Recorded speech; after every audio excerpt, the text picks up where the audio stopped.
Fried rice. এই খাবারটা এখন আমাদের মাঝে বেশ জনপ্রিয়। ফ্রায়েড রাইস খাবারটা অনেকভাবেই বানানো যায়।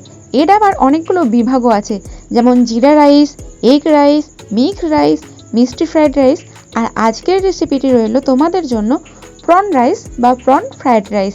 কিভাবে আর কতটা সহজ পদ্ধতিতে এরকম ঝরঝরে প্রন ফ্রায়েড রাইস বানিয়ে নিতে পারো, সেই টিপস অ্যান্ড ট্রিক্স নিয়ে হাজির হলাম তোমাদের কাছে।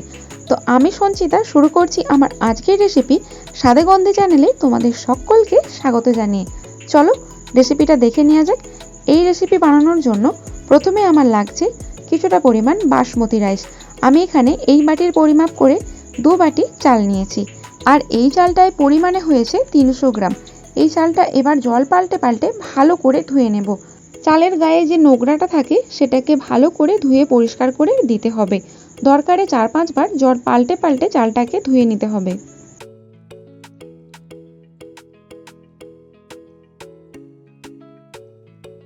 বেশ কয়েকবার জল পাল্টে পাল্টে চালটা ধুয়ে নেওয়া হয়ে গেছে। এখন কিছুটা পরিমাণ জল ঢেলে চালটাকে 1 ঘন্টার জন্য ভিজতে দেব।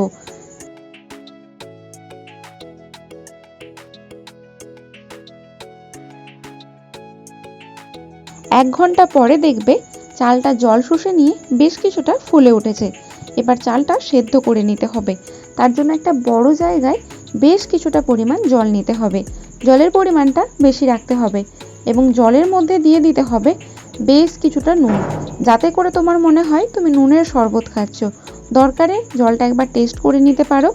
এবার এর মধ্যে দিয়ে দেবে অর্ধেকটা পাতিলেবুর রস এবং 2-3 চামচ সাদা তেল।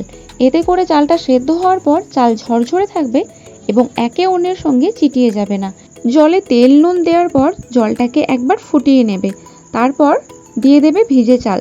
তার 10-15 মিনিট পর দেখবে চাল সুন্দরভাবে ফুটে ভাত হয়ে এসেছে। ভাতটাকে হয়েছে কিভাবে বুঝবে?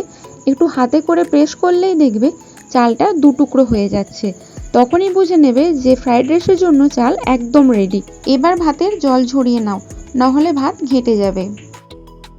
এবার এদিকে গ্যাসের ওভেনে কড়াই বসিয়ে কড়াইটা ভালো করে গরম করে নিয়ে তার মধ্যে দেয়া হচ্ছে একটুখানি সর্ষের তেল। তেল ভালো মতো গরম হয়ে গেলেই আগে থেকে নুন, হলুদ, গোলমরিচ, সর্ষের তেল দিয়ে ম্যারিনেশন করা চিংড়ি মাছগুলো ভেজে নেব।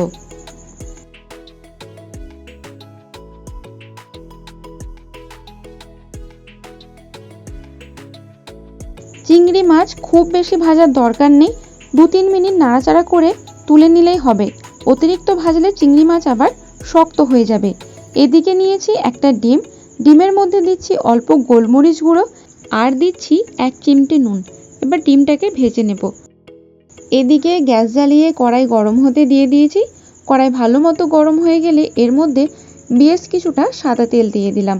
তেল ভালো মতো গরম করে নিয়ে কড়াইয়ের চারিপাশে তেলটাকে বুলিয়ে নিলাম। এখন ওই রেডি করা ডিমটা দিয়ে ডিমটার ঝুরি ভাজা বানিয়ে নেব।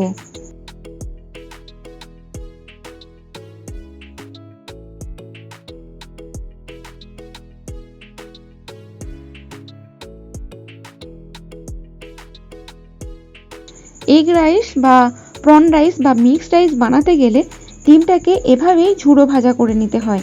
ডিমটা খুব বেশি ভাজা হয়নি, হালকা ভেজে ডিমটাকে তুলে নিচ্ছি, নইলে ডিমটা এবার শক্ত হয়ে যাবে। বাকি রান্নাটা আমি সাদা তেল দিয়েই করব, তাই ওই একই কড়াইয়ে আরও কিছুটা পরিমাণ সাদা তেল দিয়ে দিলাম।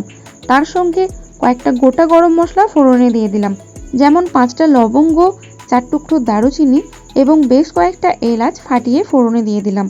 ফোড়নটা কয়েক সেকেন্ডের জন্য নাড়াচাড়া করে ভেজে নেব। কয়েক সেকেন্ডের মধ্যেই ফোড়ন থেকে সুন্দর একটা গন্ধ বের হবে। তখন এর মধ্যে দিয়ে দেব কুচিয়ে রাখা গাজর।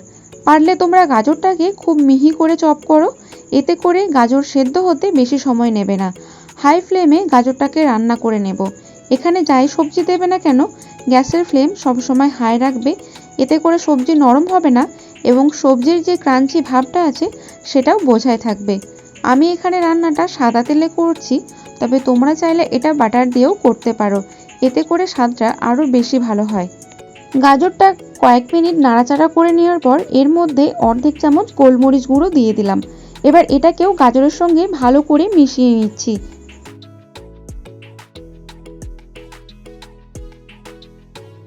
এবার এর মধ্যে কিছুটা কাঁচা লঙ্কা কুচো দিয়ে দেব। আবারও ভালো করে কাঁচা লঙ্কা কুচো একসঙ্গে সবজির সঙ্গে মিশিয়ে রান্না করে নেব। এই রাইসটা না মিষ্টি হবে, না ঝাল হবে, না নোনতা হবে, বেশ সুন্দর একটা সব কিছুর মিশ্রণে খেতে লাগবে, বেশ ভালো খেতে হয়। এজন্যই এটা আমার কাছে অনেক বেশি পছন্দের। এবার কিছু ক্যাপসিকাম টুকরো করে কেটে রেখেছি, সেই ক্যাপসিকামগুলো দিয়ে আবারও হাই ফ্লেমে কয়েক সেকেন্ড নাড়াচাড়া করে নেব। বেশ কিছুক্ষণ নাড়াচাড়া করে নেওয়ার পর সেদ্ধ করে রাখা চাল দিয়ে দেব। এবার হালকা হাতে রান্নাটাকে মিশিয়ে নিতে হবে, যাতে করে চাল না ভেঙে যায়। খুব সাবধানে উপর থেকে নিচ করে সবজি আর চাল মিশিয়ে নিতে হবে। এখানে যদি তাড়াহুড়ো করে রান্নাটা মেশাতে যাও, তাহলে খুন্তির আঘাতে চালগুলো ভেঙে যেতে পারে। তাই এই পর্যায়ে উপর থেকে নিচ করে এভাবে চালগুলোকে মিশিয়ে নিতে হবে।